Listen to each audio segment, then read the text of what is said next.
Bismillahirrahmanirrahim. Assalamualaikum warahmatullahi wabarakatuh. Yang saya hormati Pak Kasdumas, Pak Kanit, dan rekan-rekan dari media.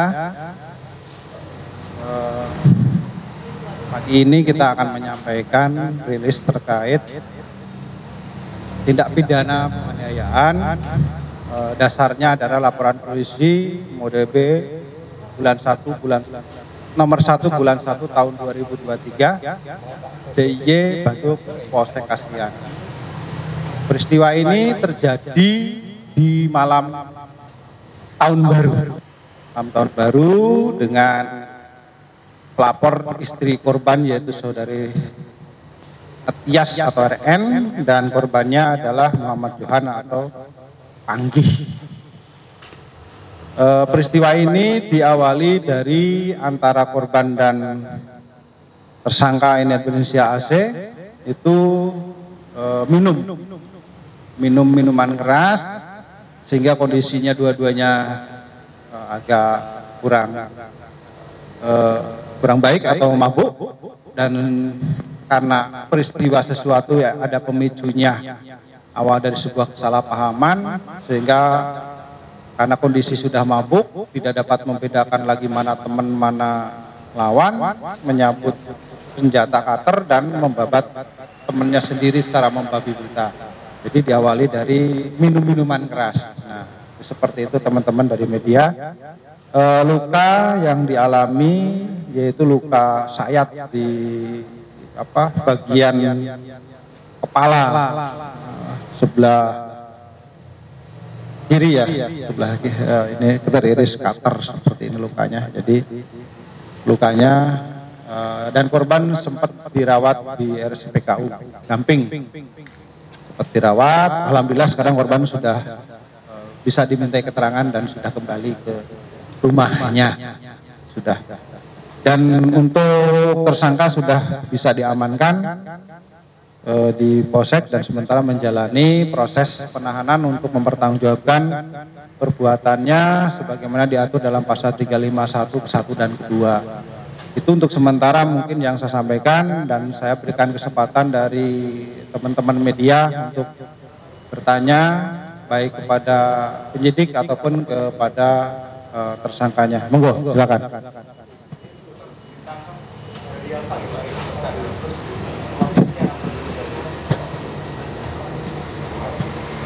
Gini teman-teman, kalau motif itu saya melihat ini awalnya memang karena minuman keras yang dikonsumsi, dan antara tersangka dengan pelapor itu sebenarnya juga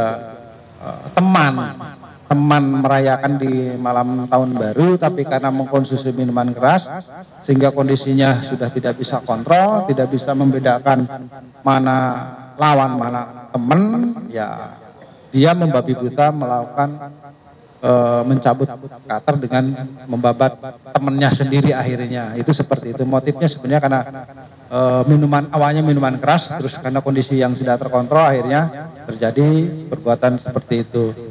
Terus ditangkapnya ini tanggal 4 Pak ya, terungkap tanggal 4 di kediamannya atau di wilayah tempat tinggalnya. Monggo, masih ada yang lain?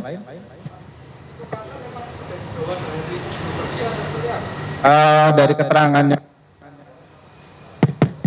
itu sudah dibawa karena pemancing katanya. Alasannya dia tukang mancing, sering bawa cutter. Kebetulan pada malam itu sudah bawa alat itu juga. Terus itu, dan itu alat yang digunakan ketika peristiwa penganiayaan. Gitu. Jadi cutter itu alasannya adalah yang sering digunakan untuk membawa ketika dia mancing. Gitu. Nah ini teman-teman, kita kalau peristiwanya kan baru hari itu ya, kita ketahui awalnya dari minum bareng-bareng merayakan tahun baru. Ini yang akan kita dalami, apakah mereka sering melakukan hal seperti itu tidak, itu teman-teman.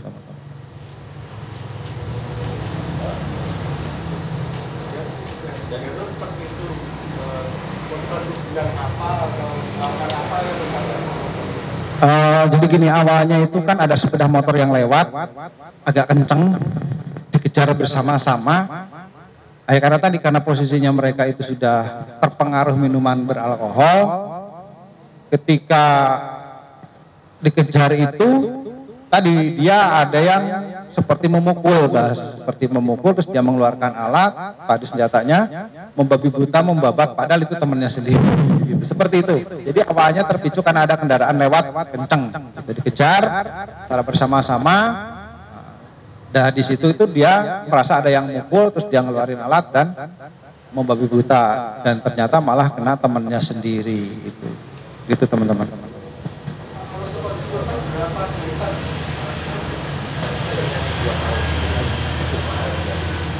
Kalau visum memang belum kita dapat, tapi perkiraan sekitar 7 ya, karena lukanya cukup panjang ya, sekitar 7 itu.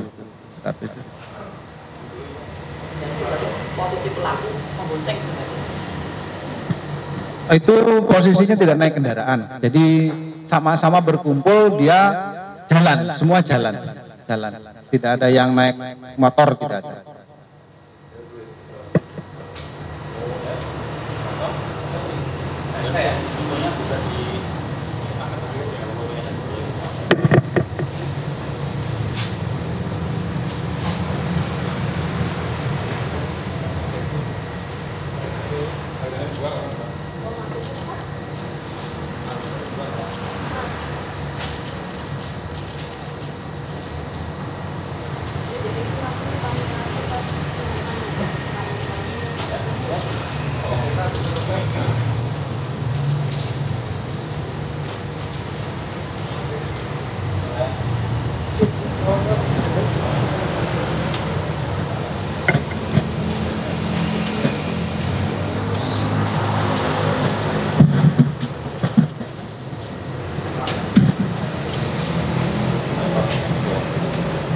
Karena 351 Pak. Iya Pak.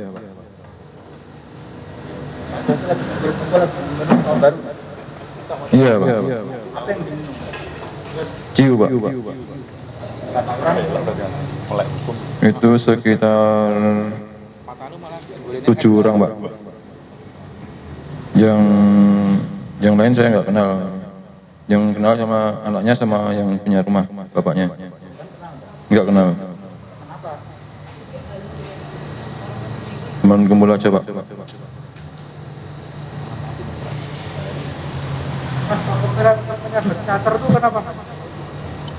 Gimana Pak?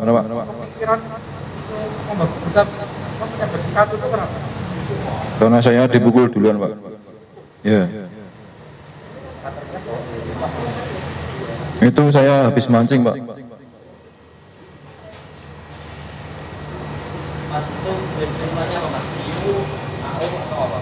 Ciu aja Pak. Jadi sering mengkonsumsi minuman keras itu? Ya nggak sering.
Teman-teman, jadi gini ya, ini awalnya adalah ketika ada seorang warga itu berinisial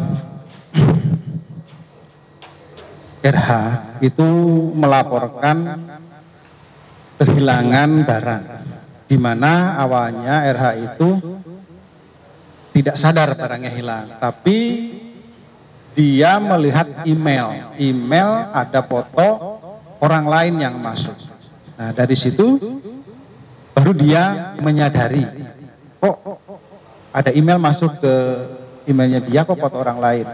Setelah dicek, ternyata barang di rumahnya tidak lagi ditemukan kamera dan HP iPhone-nya.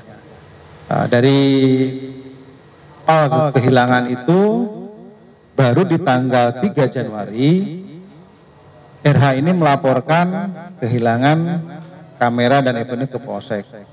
Dan alhamdulillah melalui proses penyelidikan yang dilakukan oleh teman-teman, kita bisa menemukan HP ini ada pada seorang pembeli. Dan dari pembeli ini kita lakukan pendalaman dan didapatkan bahwa HP ini diperoleh membeli dari seseorang yang bernama BM. Nah, dan BM ini adalah setelah didalami memang pengakuannya hanya menemukan HP dan kamera ini di dekat lokasi TKP kehilangan atau di Jalan Tinosidin.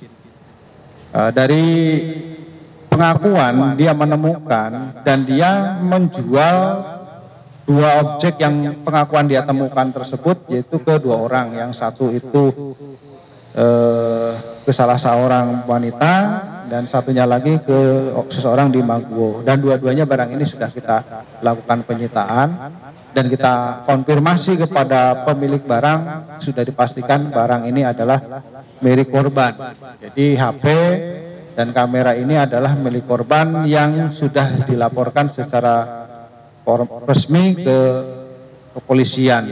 Nah, dari pendalaman yang kita tanyakan kepada terduga, BM tetap menyampaikan bahwa dia hanya menemukan. Dan ketika kita tanyakan, kenapa saudara menemukan tidak pernah melaporkan ke kepolisian atau membuat berita kehilangan atau menemukan barang ke media massa atau ke lingkungan di mana ditemukan, supaya itu bisa diketahui siapa pemiliknya, tetapi justru dia malah menguasai barang ini seolah miliknya sendiri dengan ditransaksikan, dijual ke orang lain. Dan untuk peristiwa ini saya tanyakan kepada rekan-rekan yang di sini, ternyata yang bersangkutan adalah seorang residivis dari kasus pencurian kendaraan bermotor. Nah, untuk persangkaan yang kita terapkan yaitu menggunakan tetap pasal 362 372, karena dia pengakuannya dia hanya nemu, tapi praduga kami itu adalah hasil pencurian, maka pasal yang dipersangkakan selain 362 kami mempersangkakan 372. Dan apabila nanti di kemudian hari dia tetap mengaku itu menemukan atau bahkan nanti berubah dengan mengatakan saya membeli dari orang lain, saya menambahkan pasalnya ke 480. Tujuannya melapis perbuatan supaya dia tetap bisa dijerat karena sudah merugikan orang lain, selain itu korban dan orang yang membeli, karena yang membeli memang tidak tahu itu barang dari hasil kejahatan. Itu mungkin monggo silakan kalau yang akan ditanyakan.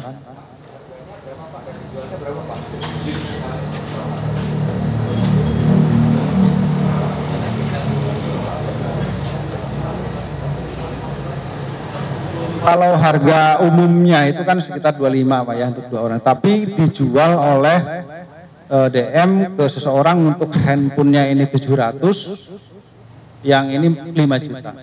Jadi dijual secara tunai dengan harga 700, untuk kameranya adalah 5 juta.